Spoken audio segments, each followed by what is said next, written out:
Moi, je suis le directeur de rugby. Je suis toujours sur le terrain, sur la partie un peu plus axée défense et tout ce qui est organisation de l'équipe première et du club dans son ensemble avec RCT Passion, bien aidé par d'autres personnes que je vous montrerai après. Franck Azema, head coach, qui sera un peu plus axé sur l'attaque et les trois quarts, le jeu de trois quarts.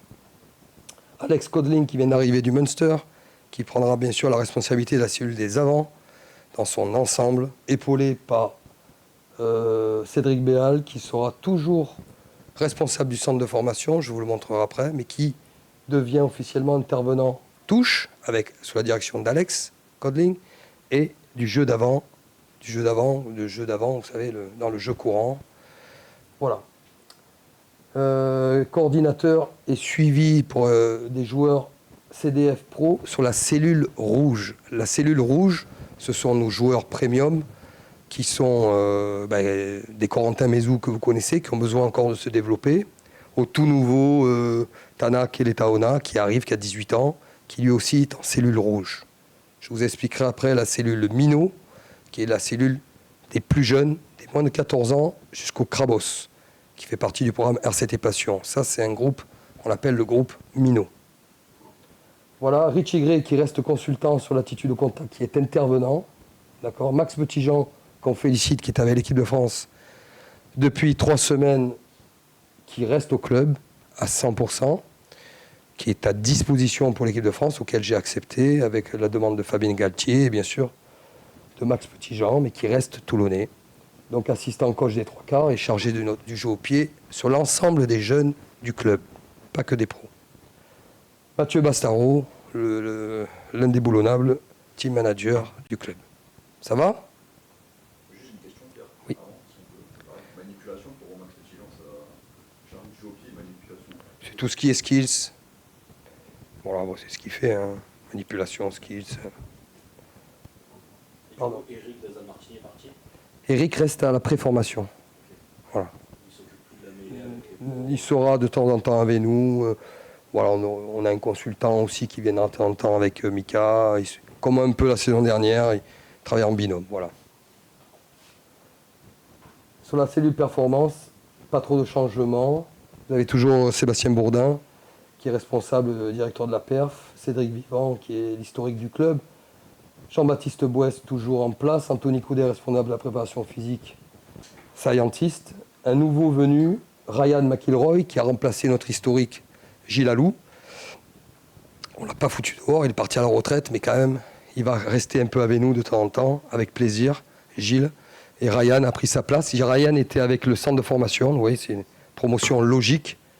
Je vous montrerai après qui l'a remplacé. Pierre Dantin, que vous connaissez maintenant. Pierre Dantin, tout ce qui est haute perf, prépa mentale, haute perf, qui reste à disposition, qui est un intervenant, qui n'est pas là à temps plein, bien sûr, à disposition pour le staff et les joueurs.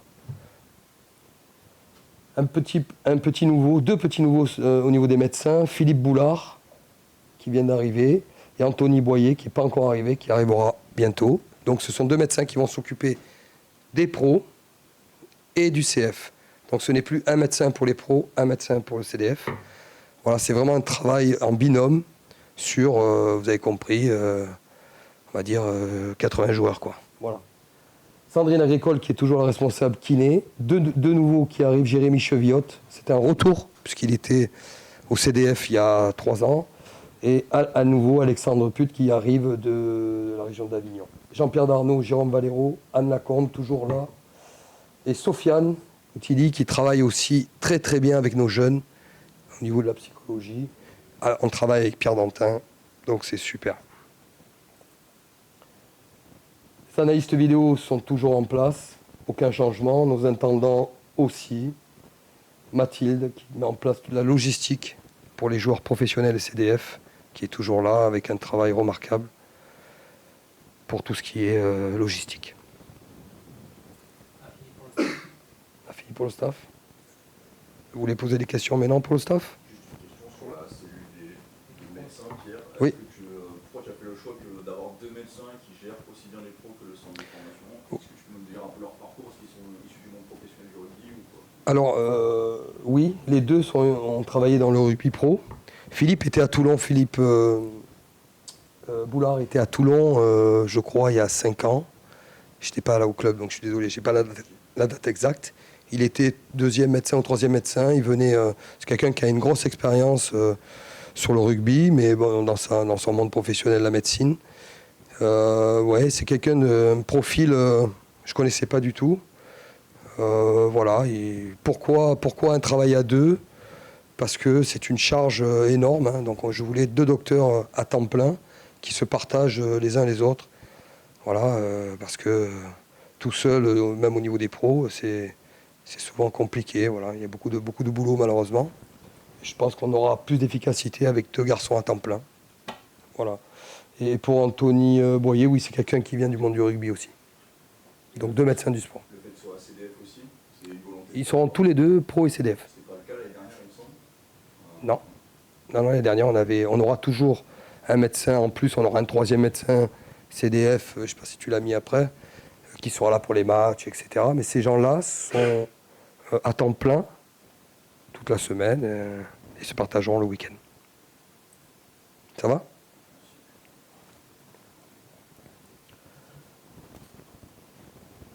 L'effectif, donc on a des re-signatures, certains vous les avez vus. Gianmarco Lucchesi qui est en Italie en ce moment, qui est avec l'équipe d'Italie en tournée jusqu'en 2028.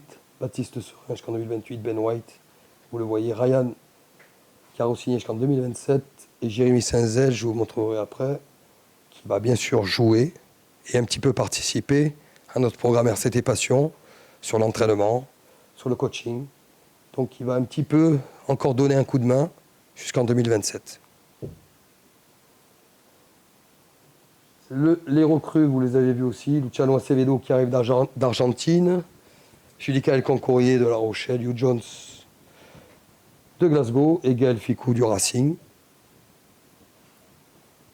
Junior Kapoku, bon, qui était un recrutement, mais qui était déjà chez nous en joueur supplémentaire ou en joueur joker médical, pardon, qui a re-signé chez nous pour 3 ans.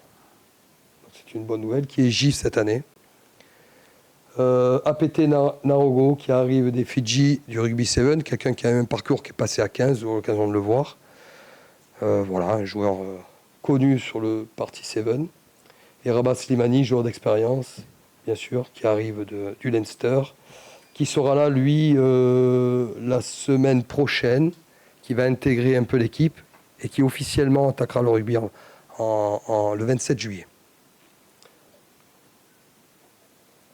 Lucas Keletaona et Tana, les 2 frères. Lucas est en Coupe du Monde avec les moins de 20 actuellement, vous le voyez jouer, certainement. Donc Lucas ne reprendra pas avant le 16 août. Tana est là, parce que Tana devait faire la Coupe du Monde, mais il a eu un problème d'épaule. Donc dommage pour lui, mais on a la chance de le récupérer dès maintenant. Donc il est là, il a 18 ans, Tana. Donc il s'entraîne actuellement, il a repris avec l'équipe. Noé Lebrun qui nous arrive de La Rochelle, qui est un joueur polyvalent. Tout ça, ce sont des joueurs rouges, bien sûr, vous l'avez compris. Léandre Drumeau, qui arrive de Massy, Centrélier. Voilà. Et Kelaine Umaga, qui est le neveu de Tana Umaga. Voilà. Son père, c'est le frère de Tana. Vous aurez l'occasion de le voir, on dirait Tana, c'est le même. Donc, un Umaga dans la famille à Toulon, on connaît. C'est un joueur que je pense que vous allez voir assez rapidement avec nous. Non, le frère, le papa de Kaylen, c'est le même que Tana. Impressionnant. Ça va? Benji, c'est bon? Les joueurs en prêt, donc on a Alberto Carmona qui reste toujours à Coulommiers. Alors les joueurs prêtés, c'est important que vous compreniez. On a ici Pierre Gentinet qui est là, ça tombe bien, qui est bien sûr dans le programme RCT Passion, qui en est le responsable, excusez-moi. Et Pierre-Jean, dans ses missions, a aussi la responsabilité de suivre ces joueurs. Je les suis, moi, bien sûr. J'ai une relation avec les coachs, mais Pierre-Jean va les voir, rencontre, etc. Et c'est plutôt très, très bien qu'on ait mis ça en place. C'est pas qu'on le faisait pas, mais on va le faire mieux. Voilà.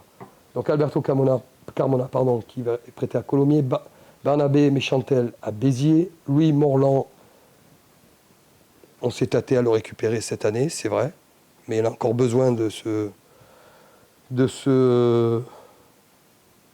montrer, d'évoluer à Oyonnax, où il travaille très bien, il est très bien pris en charge. Croyez-moi qu'il va revenir la saison prochaine. David Michelidze qui sera à Albi, Phil Newton à Suresnes et Jérémy Toevalou à Grenoble. Bien sûr, on compte sur lui pour l'avenir. L'effectif, je ne vais pas vous le citer, vous le voyez. Hein. Bon, voilà, on vous enverra tout ça. Si vous avez des questions déjà sur ces joueurs-là, je peux vous répondre. Sur les dates de reprise éventuellement. Sur les joueurs internationaux, Jean-Baptiste Gros a repris, puisqu'il n'est pas parti en tournée. Gianmarco Lucchesi reprendra le 16 août pour le stage. Beka Gigashvili est là, puisqu'il n'est pas parti en tournée. Voilà. David Ribans, je peux vous faire un point blessé après, je vous dirai un peu tout, mais... Ça va ? Pour les 3/4, Ben White est avec l'Écosse, reprise le 16 août. Thomas Albornoz avec l'Argentine, vous l'avez vu, très en forme. Il sera là aussi le 16 août. Il reprend comme les autres. On aura tout le monde au stage. Lucas Keletaona plus tard aussi, j'en ai parlé.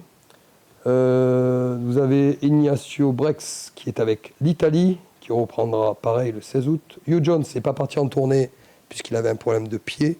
On a la chance de l'avoir. Il est ménager, mais en reprise rugby avec nous. Mathieu Smiley, je le cite, va se marier demain. C'est une très bonne nouvelle. Oliver Cowie, blessé de retour du CERS, reprendra le rugby total au stage. Donc il est en retard par rapport aux autres. Voilà. Gaël Ficou, reprise le 27 juillet. Il a perdu en demi-finale avec le Racing. Mathis Ferté est en tournée avec l'équipe de France, reprise le 16 août. Et après, vous avez tout le monde, sauf bien sûr nos blessés, malheureusement. Voilà.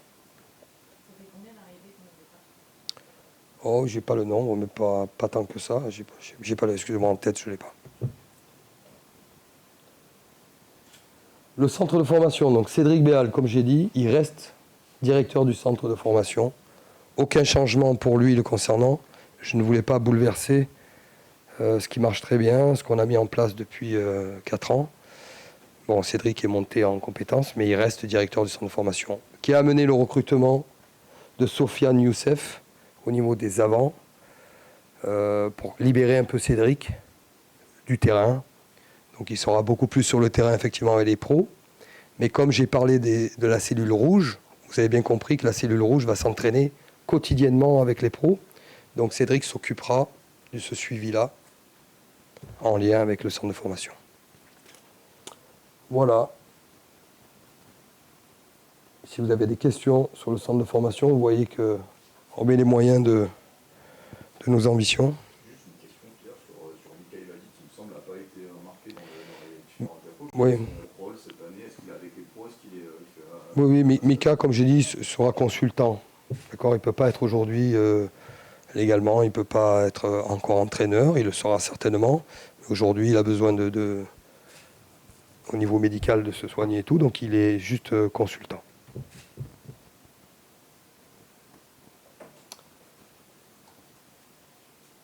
Voilà nos joueurs du centre de formation, hein, ceux qui sont CDF. Bien sûr, vous avez aussi des partenaires CDF. Et vous avez, je vais en parler après, ce que j'ai dit, surtout le projet RCT Passion avec la préformation, des joueurs que vous ne voyez pas encore, mais qui vont arriver bientôt. C'est l'objectif.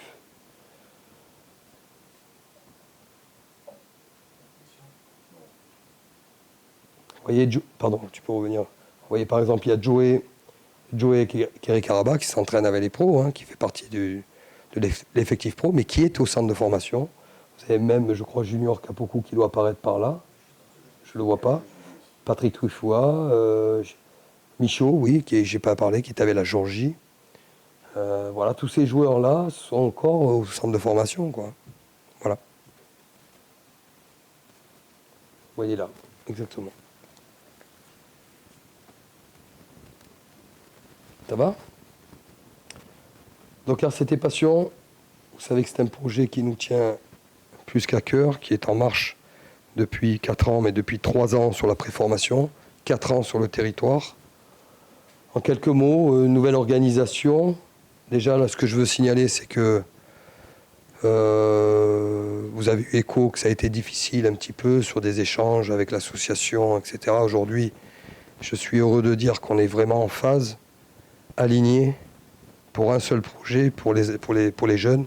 Et ça, pour moi, c'était très très important pour tout le monde. Donc je remercie l'association, les 2 présidents et l'ensemble des membres du comité directeur auquel on a beaucoup travaillé. C'était essentiel que ce projet ne s'arrête pas, c'était essentiel que ce projet continue, parce que ça marche. Vous l'avez vu au niveau des résultats. Je ne sais pas s'il y a quelques chiffres sur les résultats. Après ? Bon voilà, les premiers résultats quand même, il y a des demi-finalistes.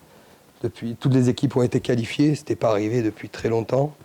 Voilà, ça montre qu'on est sur le bon chemin. Donc bravo aux éducateurs, bravo à l'association, bravo à la CSP, bravo au projet RCT Passion. Et ça, c'est une grande fierté. Tu peux revenir, s'il te plaît, sur la première slide. Non, alors Johnny, vous l'avez vu, il est venu pour personnellement sur un partenariat qu'il a, sur le côté business. Et je remercie Johnny parce qu'il m'a appelé, il m'a dit « Pierre, je ne peux pas passer à Toulon personnellement, que ce soit en vacances ou pour le business, et pas te demander si tu es d'accord pour faire une séance. » Alors on était en vacances. Je lui ai dit « Écoute, Johnny, tu es chez toi ici, tu es toujours le bienvenu, merci beaucoup. » Il est venu et il a pris toutes les générations. Bon, il n'y avait pas les moins de 14, mais Dego Derman, à la Mercerie, Krabos et Espoir et Pro, puisqu'il y avait Matteo Garcia. Melvin n'était pas là, par exemple, d'autres n'étaient pas là en vacances. Et c'était génial. Je remercie vraiment Johnny. Ils ont fait 1h30, je crois, Pierre-Jean, c'est ça. Voilà, Johnny, comme vous le connaissez, mais c'est jeune, c'est l'idole encore. Et certains étaient presque pas nés ou étaient très jeunes. Et ils le connaissent par cœur. Ils le connaissent, c'est incroyable. Qu'il ait pu leur parler, faire une séance, c'était génial. Je remercie beaucoup. Donc, est-ce qu'il est amené à revenir ? Johnny reviendra toujours à Toulon, mais pas dans une fonction officielle. Il a fait ça par plaisir. Et je vous dis, il m'a appelé. Donc voilà, oui, il risque de revenir. Il est chez lui. Voilà. Max Petitjean était déçu de ne pas être là, donc aussi. Si tu ne peux pas être à l'équipe de France, avec Johnny Wilkinson, il faut choisir. Voilà. Juste par rapport à l'organisation, quand même, parce qu'il y a quelques changements. Là, je parle des gens de la SASP, mais on a les gens de l'association Martial Cotin qui travaillent en binôme avec Grégory Le Corvec. Greg reste sur la détection et le recrutement de la préformation enfin, la préformation espoir. C'est un peu plus Laurent qui prend l'autre partie. Mais Greg va aussi avoir la responsabilité technique avec Martial Cotin. C'est un peu la nouveauté. Pierre Gentinet qui est présent ici, qui est tout ce qui est responsable opérationnel, mais je l'ai dit aussi sur le suivi des joueurs prêtés et d'autres missions, mais l'opérationnel, c'est une machine de guerre et il faut coordonner les gens, donc c'est important. Et Jérémy Saint-Zel reste joueur, comme j'ai dit, mais devient un peu consultant dans cette préformation où il aura un rôle. On le prépare clairement pour la suite, quoi. Voilà, on peut dire les choses comme elles sont.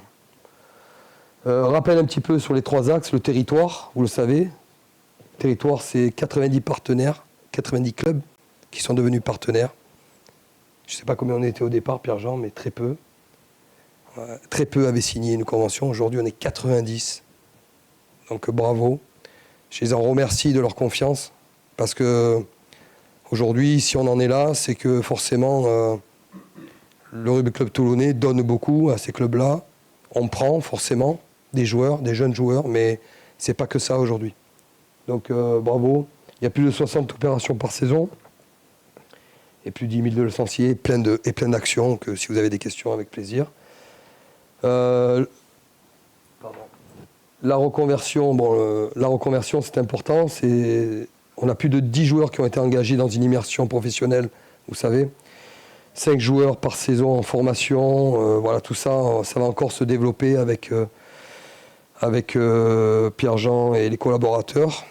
On pourra faire une présentation sur ça. La préformation, Donc j'en ai parlé. Pourquoi on ne voit pas Martial là? Mené par Martial Cotin, comme j'ai dit, avec Grégory Le Corvec. Des moins de 14 ans jusqu'au moins de 18 ans. Les résultats, on en a parlé. Les objectifs, vous les voyez. J'aimerais bientôt, peut-être la saison prochaine, vous donner un objectif concret. Je m'explique. Vous dire qu'on a envie d'avoir, par exemple, des joueurs issus de notre centre de formation, un pourcentage de joueurs issus de notre formation dans le centre de formation et avec les professionnels. Si je vous dis aujourd'hui notre objectif, vous allez me prendre pour un fou, mais on en est loin. Donc j'espère vous donner un objectif peut-être la saison prochaine, à court terme. Voilà. Donc ce travail est en train de se mettre en place et est en train de porter ses fruits. Voilà. Un petit peu sur la rentrée, donc la reprise, les espoirs ont repris le 13 juillet, ils sont partis en stage, 2 jours de cohésion. Les professionnels ont repris aujourd'hui, le 16. Reprise de l'effectif complet, je l'ai dit, le dimanche 16 août, on partira en stage. Serge Chevalier, Briançon, pardon. Voilà, stage de pré-saison du 16 au 21. Un match amical contre Clermont-Ferrand, le classique à Issoire, le vendredi 28 août. Les étapes de Seven, vous les connaissez. Le début de saison des espoirs et le début du top 14, le premier week-end à Bayonne. Voilà. Pierre, juste pour finir sur l'effectif, la reprise, un mot sur les joueurs que tu as de blessés, un peu longue durée, Marius, Gabin, Mathias, Alagahu, Oui, je vais Dany, te les prendre quand un est-ce par qu'ils un. reviennent? Je vais te les prendre un par un. Donc Dany Priso. Dany a eu un petit peu des complications dans l'été. Il s'est refait opérer. Pas sur l'opération en elle-même, mais sur sa peau. Il y avait un problème, donc il a fallu réintervenir sur une cicatrisation. Voilà, Dany est en reprise prévue janvier. Hein. Il faut lui laisser le temps. C'est quand même costaud ce qu'il a eu, mais il va s'accrocher, il va revenir. Et voilà, on l'espère. Il était là ce matin avec la reprise d'équipe. Ensuite, vous avez David Ribans. Vous savez les complications qu'il a eues au niveau du dos. David aujourd'hui s'est fait opérer, vous le savez, en fin de saison. Il va très bien. On espère il a recouru, on espère le revoir. J'espère le revoir d'ici 10 jours sur le terrain. Voilà. Becca, il a eu un petit problème au pied.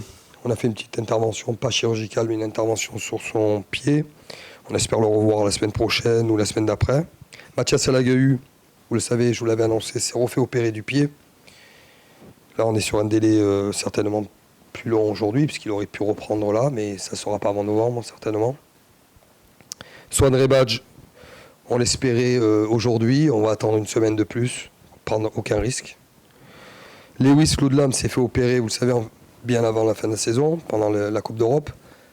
Il est parti, il revient du CERS, il est au CERS actuellement, il revient lundi et il sera sur le terrain. Très bonne nouvelle pour Lewis. Oliver Cowie, je vous l'ai dit, s'est fait opérer de l'épaule, reprise semaine prochaine, mais pas totale. Rugby au stage le 16 août. Donc sera un peu en retard. Gabin Villiers, opéré du genou, des croisés, vous le savez. Reprise janvier, j'espère. Marius Daumont, on est un peu dans le même cas que Gabin, mais opéré un peu plus tôt. On espère une reprise de novembre-décembre pour Marius. Donc vous voyez au poste d'ailier arrière, on le sait, on est un peu handicapé. Et Gaël Dréan, sur l'opération de son cœur, tout s'est bien passé, je vous l'avais dit. Il est là aujourd'hui, je ne sais pas si vous l'avez vu. Voilà, il est en pleine forme. Il est en train de reprendre le vélo, reprise novembre. Est-ce que vous avez avancé sur des potentiels jokers pour Dany, par exemple, Marius, Gabin? Non. Non, parce que aujourd'hui, comme je dis tout le temps, on ne se précipite pas. On est un peu bloqué sur le salarié cap aussi, il faut dire les choses. On a des jeunes qui sont là. Mathéo Gracieux, par exemple, auquel on va donner du temps de jeu. Donc on ne va pas aller chercher quelqu'un d'autre. Pas que sur l'aspect financier, on veut aussi donner du temps de jeu à ces joueurs-là. Donc non, on a Seta Twikouvou qui peut jouer aussi à l'aile, vous le savez. L'arrivée d'APT, et Ryan Ribach qui peut couvrir ailier arrière. On va faire avec nos forces. Comment tu décrirais ce nouvel effectif là pour le début de cette saison? Bah écoutez, je suis content, on est content, on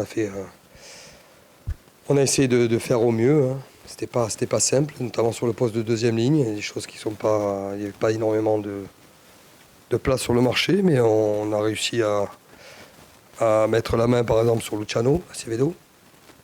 Bien sûr, vous connaissez Juan Lobé, on a eu quelques connexions avec Felipe Contepomi. Je connais bien Kenny Lane aussi, qui est le coach de l'attaque et des trois quarts de l'Argentine. Donc quelqu'un qui a un gros potentiel, par exemple, mais qu'il faut encore développer, hein, qui a encore du travail. Mais voilà, ça fait partie des choses auxquelles on a beaucoup travaillé. Beaucoup de recrutement que vous êtes, est-ce que c'est important ça pour assurer une certaine stabilité dans l'effectif? Oui, la stabilité c'est important. Mais la jeunesse c'est important. On a vu l'an dernier, je vous l'avais dit, notre jeunesse a pris beaucoup de place, et tant mieux. D'autres arrivent. Voilà, vous aurez moins de recrutement, excusez-moi du terme, flamboyant. On va s'appuyer sur notre formation, on s'appuie sur nos jeunes. On ne les fera pas jouer s'ils ne sont pas prêts, mais on fait tout pour les préparer à ce qu'ils puissent jouer, à l'image de la saison dernière. Les objectifs là, du club cette année dans les deux compétitions? Les objectifs, c'est de déjà laissez-moi parler avec les joueurs. Parce que le coach il peut dire qu'il veut être champion ou qu'il veut se qualifier. Enfin voilà, l'objectif c'est. Il est clair et évident qu'on a envie de retrouver ce top 6 déjà, qu'on avait retrouvé, qu'on a perdu la saison dernière.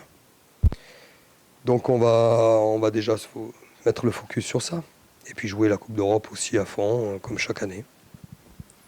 Pierre, tu as retrouvé Franck, ça y est, à Zema, après votre premier passage ensemble il y a quelques années. Comment ça s'est passé ces retrouvailles? Comment vous vous sentez, même si les rôles ont changé depuis? Non, mais Franck, c'est facile, Franck, parce qu'on sait toujours, même s'il est parti à Perpignan, on s'appelait pas toutes les semaines, mais presque. Donc voilà, c'est moi qui suis allé le chercher pour qu'il revienne. Voilà, et je suis très heureux qu'il soit là. Il vous parlera la semaine prochaine. Voilà, il va beaucoup nous aider. Je suis très content. Est-ce que tu peux reclarifier un peu les rôles de chacun, parce qu'on c'était pas forcément clair à sa présentation. Comment vous allez vous partager? C'est très clair. C'est très clair. Je l'ai dit. Non, je suis directeur de rugby. J'ai la responsabilité du sportif. C'est moi. D'accord? Franck sera l'entraîneur en chef en collaboration avec moi, où il aura un rôle plus axé sur l'attaque et les trois quarts. C'est clair? J'étais clair tout à l'heure. Hein. Ouais. Tu me fais répéter ce que je dis. Je sais. J'ai l'impression que ça vous perturbe encore. C'est juste pour être sûr et qu'on comprenne bien. Ça, c'est toi qui seras sur le terrain, lui plutôt en tribune? Mais pas du tout. Il comprend pas, non? Franck, c'est un technicien. Il sera sur le terrain. S'il entraîne les trois quarts, il va être sur le terrain, il vaut mieux. Donc il va entraîner sur le terrain, un peu plus les trois quarts et l'attaque. Moi, je reste sur le terrain, je m'occupe de l'organisation générale et je m'occupe particulièrement beaucoup plus cette année, axé sur la défense, d'accord, mais pas que, sur l'ensemble des coachs, voilà, avec Franck est plus axé sur l'attaque. On sera tous les deux sur le terrain, mais Franck a une grosse part de terrain, justement. Et moi, je dois avoir une part, aussi une vision sur l'ensemble du club. Donc j'ai besoin de Franck qui prenne surtout le relais sur le terrain. Tu comprends ou pas? C'est clair? Ouais, nickel. Merci. Dans quel état d'esprit tu es, Pierre? L'excitation de reprendre, l'impatience? Non, je suis un peu excité et content. On est tous contents. Et puis on a envie de faire une grande saison. On a envie de montrer notre visage, de montrer notre ADN, de montrer ce qu'on est capable de faire. Et voilà, donner du plaisir à tout le monde. Donc on va revenir. Pierre, tu as parlé un peu du poste de deuxième ligne où ça a été un peu chaud toute la saison dernière avec les blessures, etc. Est-ce que tu peux nous parler un peu d'Acevedo? Quel profil de joueur c'est? Alors on l'a vu, c'est un mastodonte, mais 2m03, 125 ouais, kg. voilà. Est-ce que tu peux nous parler un peu du joueur, de ce que tu sais un peu de lui? Ouais, écoute, moi je l'ai découvert à travers des vidéos. Hein. Je le connais pas très bien. J'ai eu la chance, comme je te dis, de connaître Felipe Contepomi, qui m'en a beaucoup parlé aussi, parce que même eux le connaissent pas tant que ça. Il est dans le squad élargi de l'Argentine. C'est pour ça qu'il est parti, il a fait 10 jours avec l'Argentine. C'était prévu avec, et je remercie Felipe parce qu'on a une bonne communication. Il m'a dit, Pierre, je le prends 10 jours, après je te le rends, comme ça il arrive, il fait 7 semaines de préparation avec toi. Et à lui de monter en compétence. Attention, c'est un joueur qui arrive, hein. Il jouait dans le championnat argentin. Donc c'est quelqu'un qu'il faut développer. C'est un jeune joueur, il a 23 ans.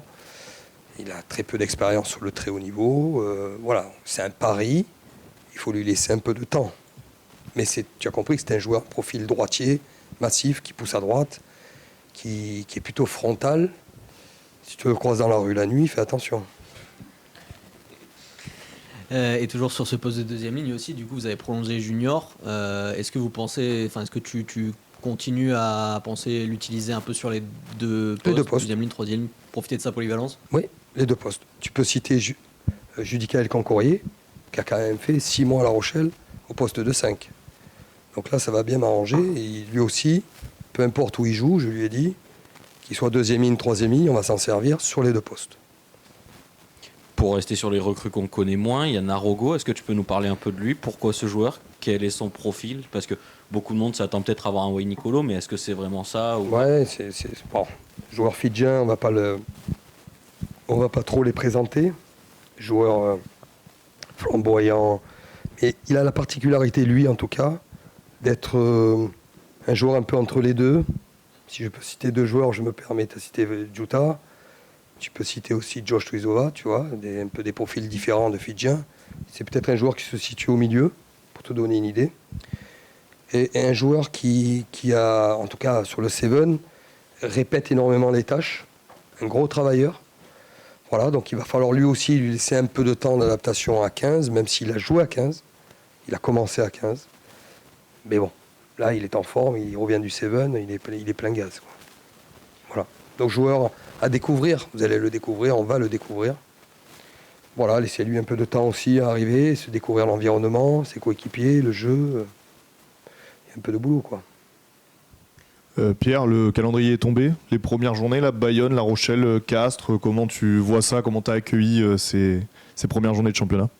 On avait émis le souhait de jouer à l'extérieur le premier match. Vous savez, on fait les demandes à la Ligue nationale de rugby. On a émis le souhait parce que vous savez que notre pelouse à Mayol est en travaux.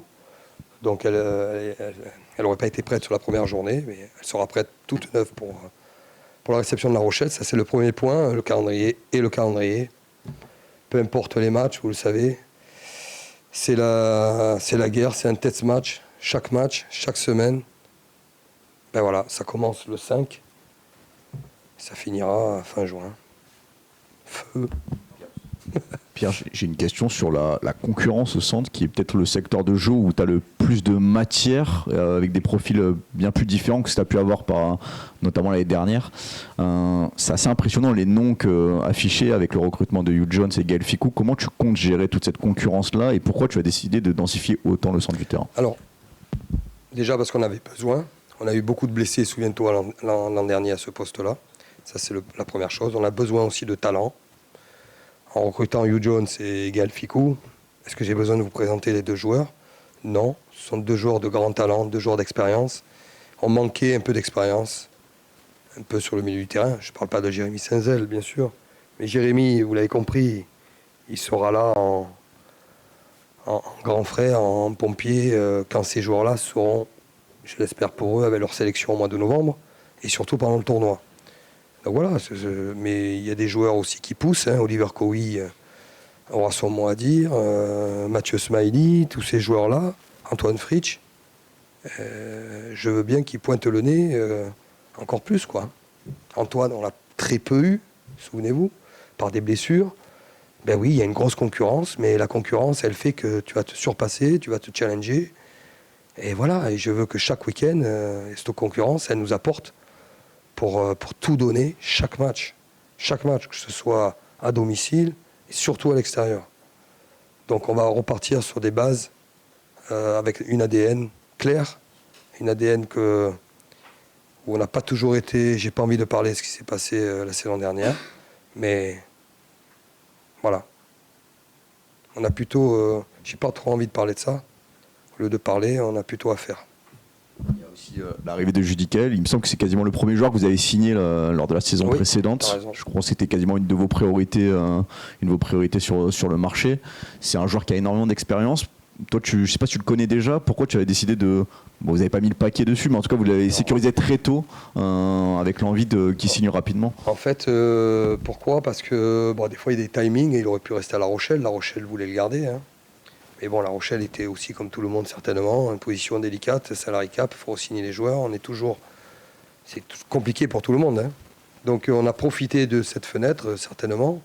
Et puis Judicael, j'avais une relation un peu avec lui aussi. Je ne l'ai jamais eu comme joueur, mais j'ai toujours une relation avec ce mec. Quand j'étais à Lyon, je voulais le récupérer aussi. Ça ne s'est jamais fait. Et puis voilà. Là, ça a pu se faire. Franck l'a eu. Franck, il est arrivé après, mais Franck le connaît très bien. Il a eu à Clermont pas mal d'années. Donc... je me souviens que j'avais appelé Franck en plus pour lui demander un petit peu des conseils sur l'homme. Parce que moi, j'ai toujours aimé ce mec, j'ai toujours aimé ce joueur. Donc voilà, et puis cette polyvalence va nous aider, quoi. Tu l'attends dans un rôle déjà de leader avec son expérience, son vécu du top 14 de très haut niveau, ou tu l'attends dans un rôle plutôt besogneux, tranquillement prendre sa place dans son nouveau club? C'est un travailleur. C'est un joueur physique, c'est un joueur... complet, voilà. C'est un joueur qui doit être bien, comme tout le monde. Il doit être bien physiquement. S'il est bien physiquement, vous l'avez vu sur la dernière partie de saison de La Rochelle, il a été costaud. Hein.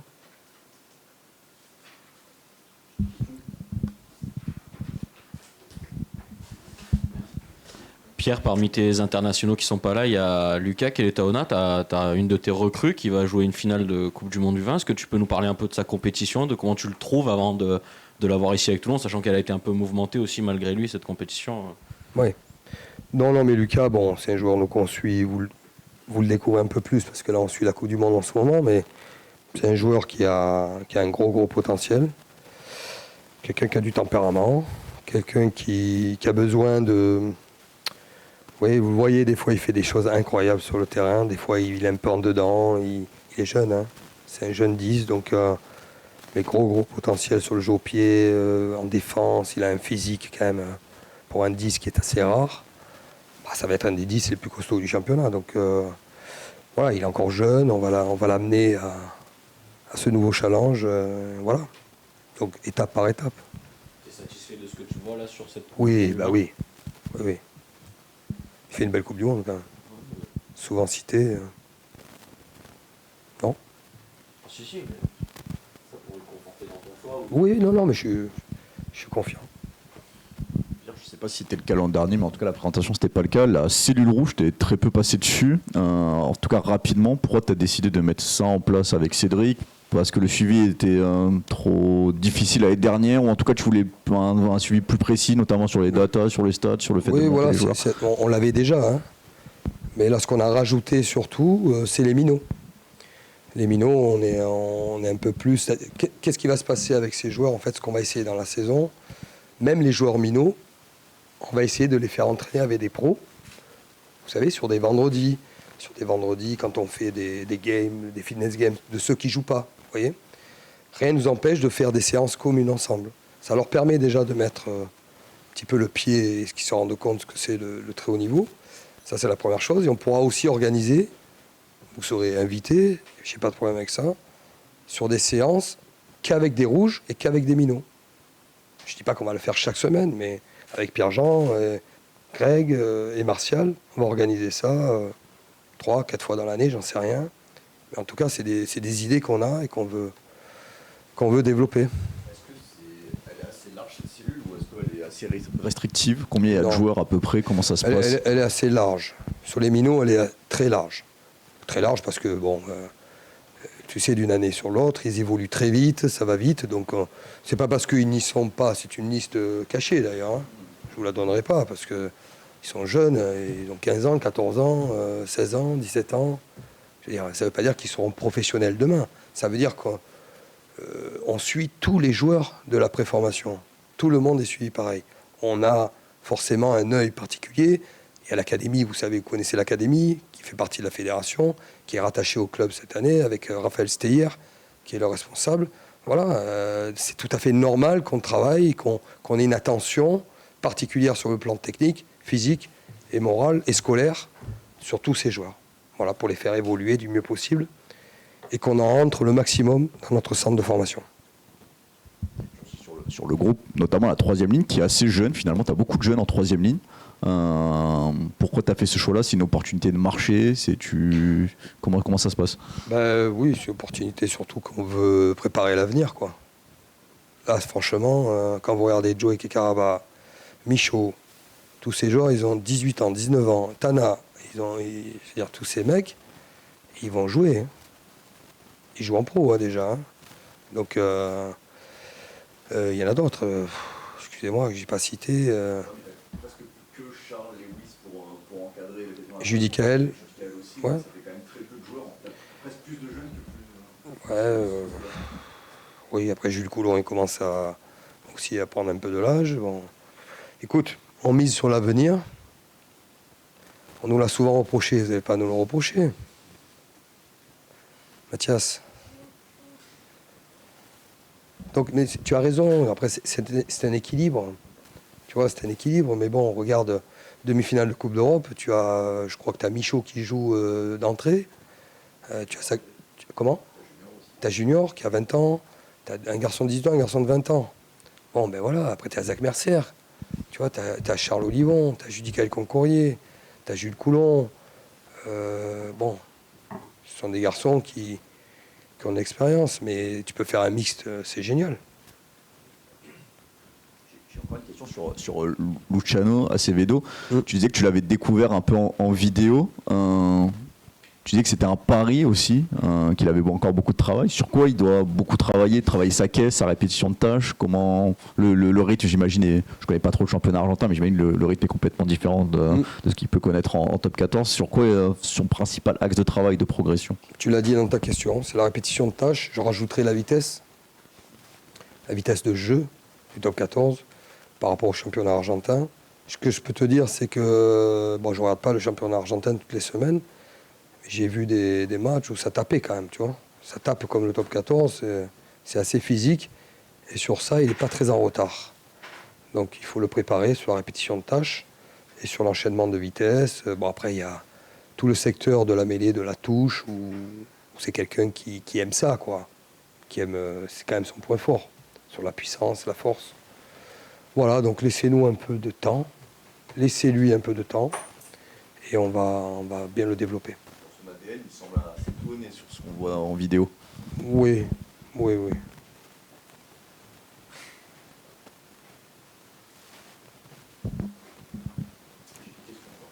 Allez, encore deux. On en avait évoqué, mais j'imagine que c'est pas simple à trouver. Notamment le fait d'avoir un arbitre plus avec vous, notamment à l'entraînement pour travailler la règle et tout ce qui a trait à la relation avec l'arbitre. On avait vu un jeune arbitre avec vous la saison passée. Comment tu te positionnes par rapport à ça? Est-ce que tu vas faire plus appel à des arbitres de top 14 qui parfois interviennent en club? Comment tu vois ça pour la saison à venir? Oui, merci. On va faire deux choses. Continuer avec des jeunes arbitres pour les développer aussi et nous aider toute la semaine. Et on va un peu plus cette année utiliser les arbitres du top 14 qu'on peut faire venir. Bon, un tour de rôle, moi j'aime bien changer. Et voilà, je demanderai à Mathieu Rénal, que je vais voir au stage à Loup-d'Envielle là-bas. Il y aura tous les managers, là, donc je vais aller là-bas. Pierre, comme chaque année, il y a son lot de nouvelles règles. Bon, pour les buteurs, on peut imaginer que c'est Max qui va surtout s'en occuper, mais sur les changements, c'est quand même un vrai changement pour le coup. Comment tu vas travailler ça, toi? Pour rappel de la règle, on revient sur la règle du changement en Coupe d'Europe, on va dire. Et puis ces allers-retours, sauf en première ligne. Moi, je suis assez pour. Voilà, je suis assez pour ce changement. Ça va être encore plus dur. Hein. Ça va être plus dur. Ça veut dire que des joueurs, ils le savent. Hein. Quand tu n'as pas de changement, tu n'as plus de changement, il faut rester sur le terrain, il faut s'accrocher. Et des fois, tu as des blessures. Écoute, donc c'est vrai que ça va être un gros changement pour moi, le plus gros changement sur le top 14 en tout cas. Ça demande de perdre un peu quelques kilos. En tout cas, la cellule prépa, c'est beaucoup adapté à ça ou... Bon, on va pas leur demander de perdre plus de kilos par rapport à la règle. Ce qui est sûr, c'est qu'il va falloir qu'ils s'habituent, et ils l'ont fait en Coupe d'Europe. Mathias, tu vois ce que je veux dire, en Coupe d'Europe. Mais là, c'est quotidien, c'est quand même. Oui, tu as raison, c'est quotidien. Tu as raison. Mais avant, on s'y adaptait, je suis sûr qu'on va s'y adapter encore. Pierre, je reviens sur le retour de Franck aussi. Est-ce que vous avez déjà défini une philosophie de jeu, un plan de jeu? Est-ce que ça va un petit peu évoluer Oui. avec le départ d'Andrea? Est-ce que tu peux nous en dire plus? C'est pas avec le départ d'Andrea, c'est l'évolution qu'on veut pour l'équipe. Oui, sur le plan offensif, tu veux dire, surtout. Oui. Ce que je peux te dire, c'est que déjà, il faut retrouver notre base en défense et notre ADN avant de parler du jeu offensif. Ça, c'est la première chose. Deuxième chose, sur le plan offensif, effectivement, on va beaucoup plus de lecture, beaucoup plus d'adaptation pour les joueurs. Voilà. Donc, ça va être à eux de prendre aussi beaucoup de choix, de faire des choix sur le terrain, de leur laisser cette liberté de le faire, de l'entraîner. Voilà, on a envie d'être à la fois une équipe, sans vous tout dire, mais d'être à la fois une équipe physique et à la fois une équipe qui est capable de jouer debout. Donc on va essayer de passer un cap sur ça. Voilà un petit peu les grands axes, si je peux t'en dire.